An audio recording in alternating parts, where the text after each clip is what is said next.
안녕하세요. 테크한스입니다. 네, 이번 시간은 IT 스몰 토크 Q&A, 대기업과 해외 취업을 위한 준비에 대해서 한번 알아보도록 하겠습니다. 이 질문도 사실 같은 구독자분이 해주신 건데, 질문 부분이 내용상 되게 좋은 부분들이 포인트가 있는 것 같아서 좀 쪼개서 두 편으로 나눠서 Q&A에 대한 답변을 드리고 있는 중입니다.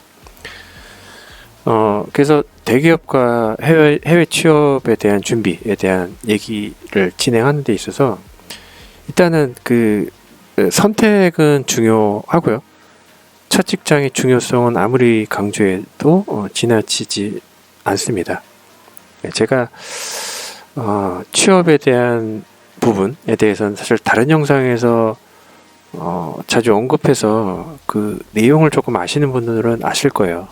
계속 대기업의 문을 계속 두드리는데 열리지 않으면 방향을 조금 선회해라.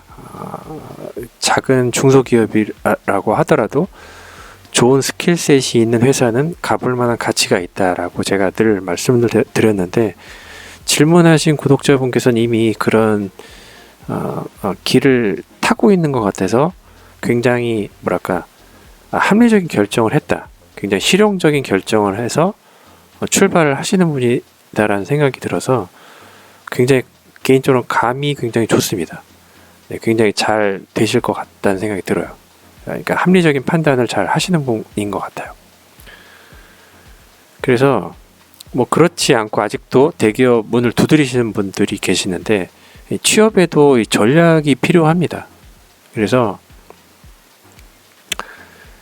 취업 시장은 그래요. 특히 이제 IT 테크 쪽에서는 개발자 신입은 포지션이 취업 시장에서 굉장히 취약합니다. 완전히 그냥 최약자입니다. 그냥 아무도 거들떠보지 않아요.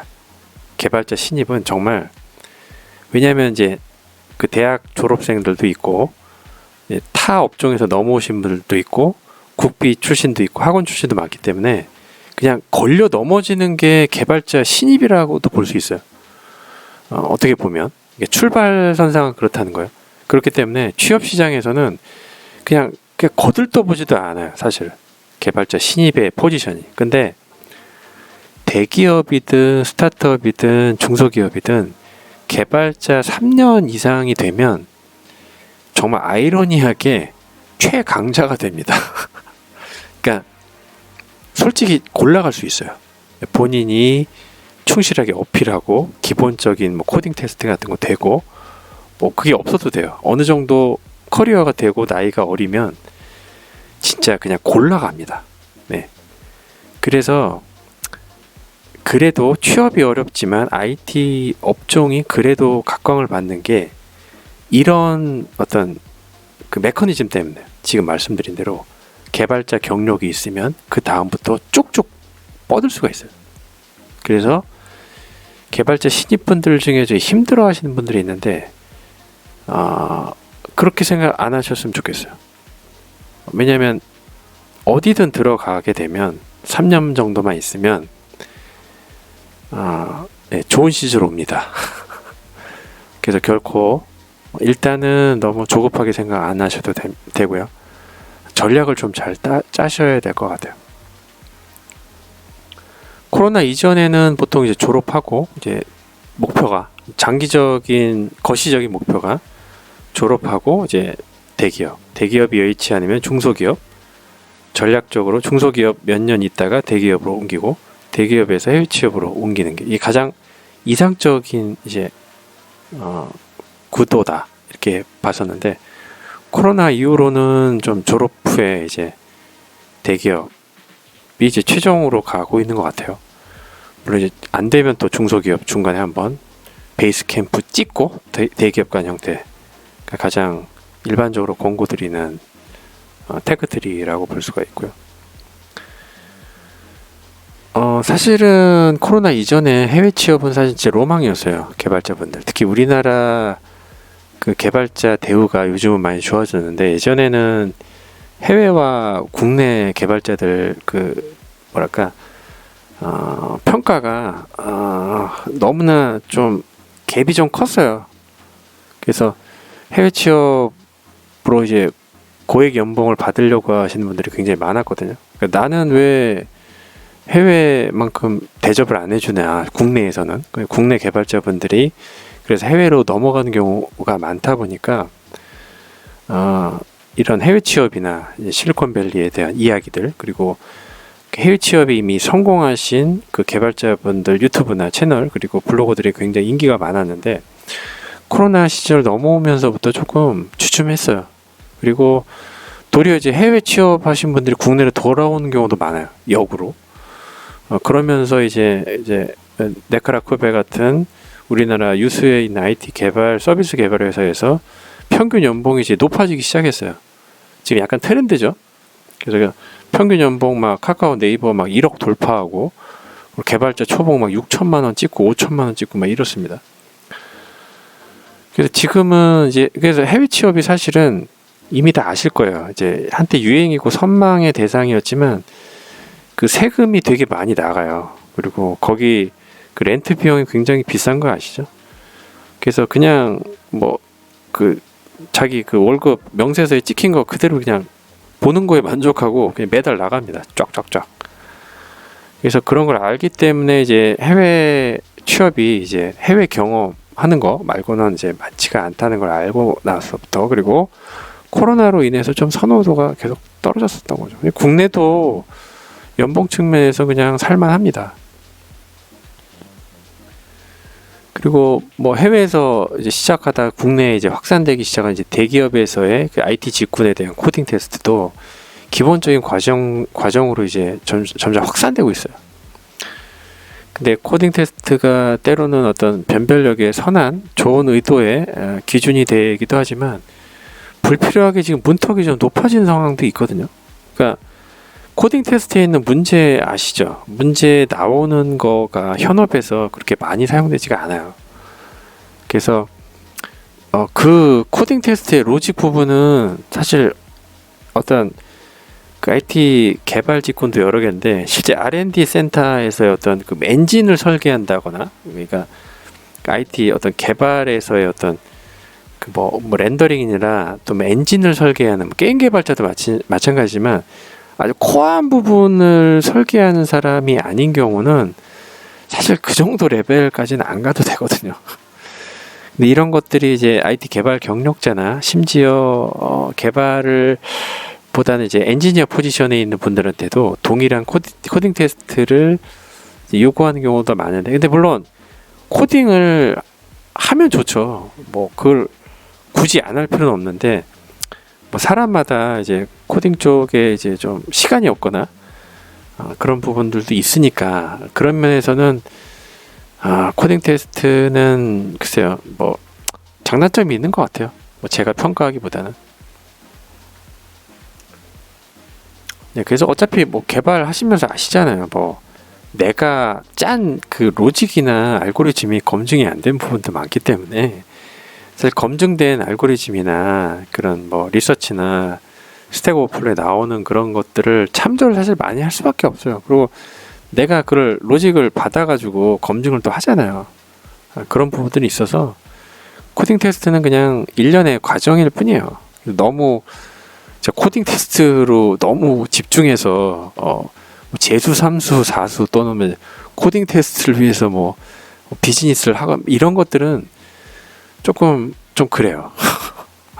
하나의 과정이니까 그 다음에 펼쳐지는 것들이 되게 무한히 많은데 코딩 테스트에만 너무 몰입 안 하셨으면 좋겠다는 생각이 듭니다. 그래서 대기업 코딩 테스트 떨어지면 방향을 좀 선회하세요.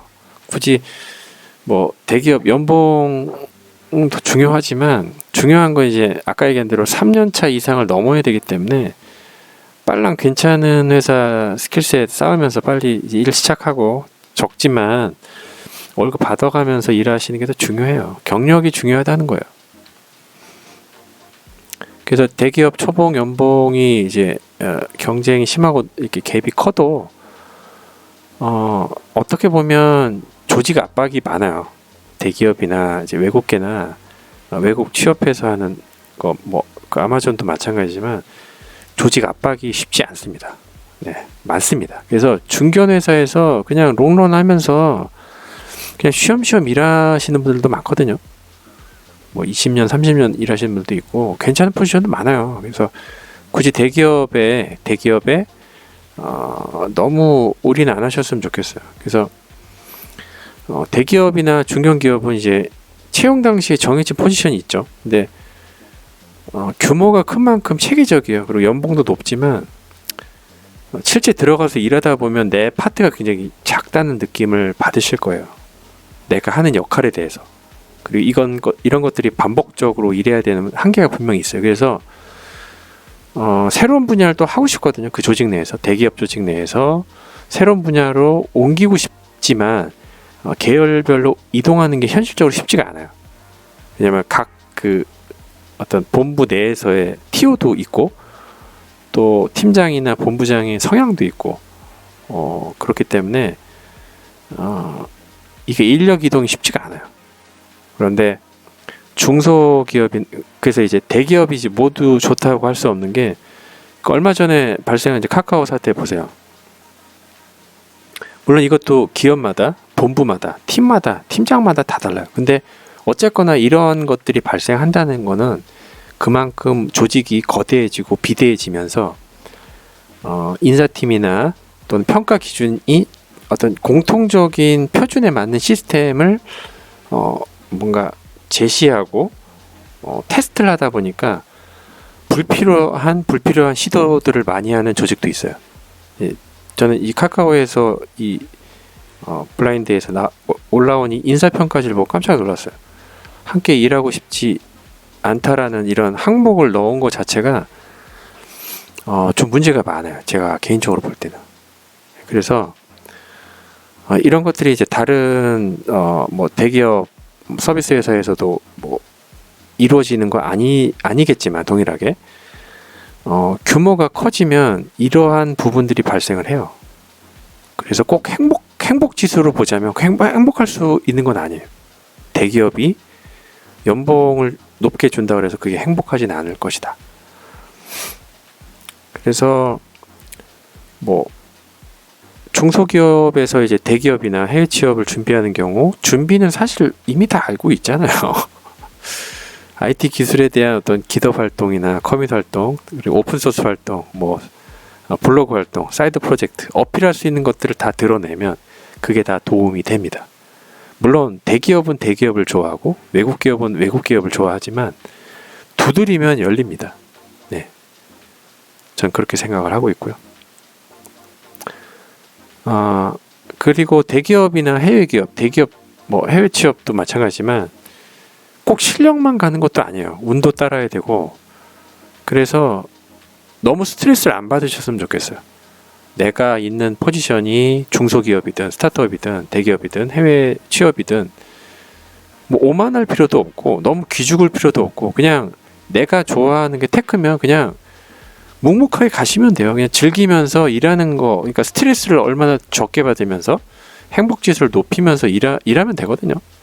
연봉도 사실 중요할 수도 있는데 행복 지수가 더 중요한 것 같아요. 그러니까 퀄리티, 질적인 부분이 더 중요한 것 같아요.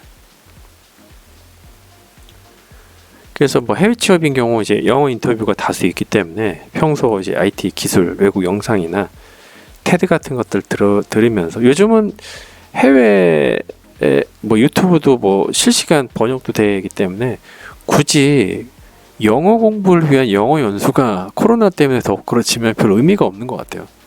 진짜 유튜브나 테드 같은 것만으로도 충분히 그 영어에 대한 자신감도 얻을 수 있고 실제 현업에서 일할 때 일하는 그런 것도 많이 도움이 될 것 같아요.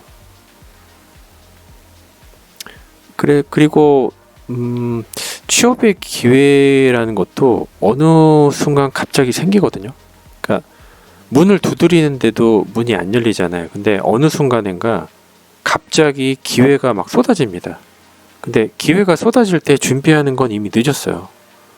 굉장히 늦습니다. 그래서 평소에 내가 아까 얘기한 대로 영어라든지 또는 이제 코딩 테스트를 준비하기 위한 코드 뭐 라이브 인터뷰도 있지만 그런 것들을 꾸준하게 쌓아가는 거, 묵묵하게 테크가 좋아서 꾸준하게 쌓아가다 보면 내가 있는 데서 연봉을 적게 받는다고 하더라도 결국은 인정을 받게 되고 고연봉의 포지션으로 가게 되는 경우가 많이 있는 것 같아요.